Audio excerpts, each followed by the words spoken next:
Hello again, my darlings. Doing all right, I hope? Gotta clear something up real quick before today's topic. A suggestion was made that Smash JT and myself are the same person.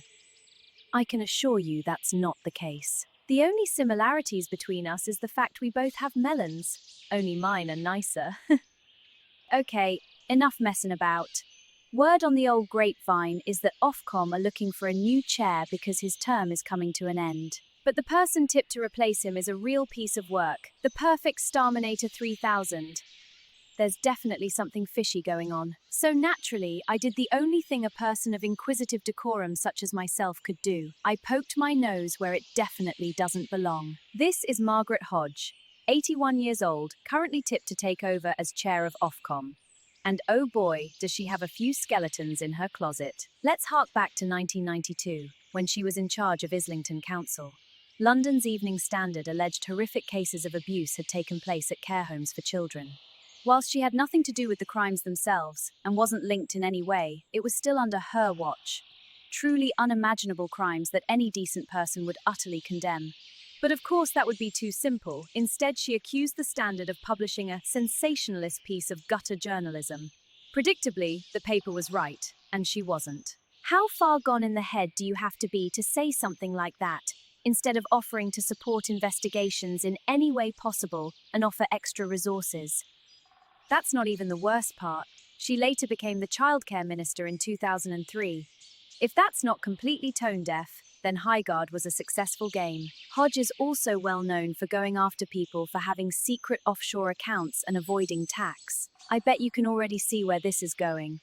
In 2015, it emerged that she was reportedly handed £1.5 million in shares as a beneficiary of a Liechtenstein trust, which held shares in the steel trading business set up by her father, Stemcor, but it doesn't stop there. Remember, we're talking about a Labour stooge. In 2011, Stemcor only paid £163,000 on revenues of more than £2.1 billion. This woman is really something. In 2018, she faced disciplinary action after dropping the F-bomb in Parliament, calling Jeremy Corbyn a fucking anti-Semite and a racist. She even threatened to sue Labour if they went ahead with the disciplinary procedure. She refused to even apologise. Within a few days, proceedings were dropped. The absolute gall of this disgusting woman. She has absolutely no shame. She's also very much in favour of a complete ban of online anonymity. She cited the thousands of abusive tweets she receives as evidence. Maybe if you weren't such a miserable old battle axe, you wouldn't get nasty tweets. Just a thought. But there's just one more tidbit of information I found that I think you'll find rather interesting. The cherry on top, so to speak. In 2001, Lady Starmer worked at London law firm Hodge, Jones and Allen, ran by Hodge's second husband, whilst Hodge was serving as a Labour minister under Blair.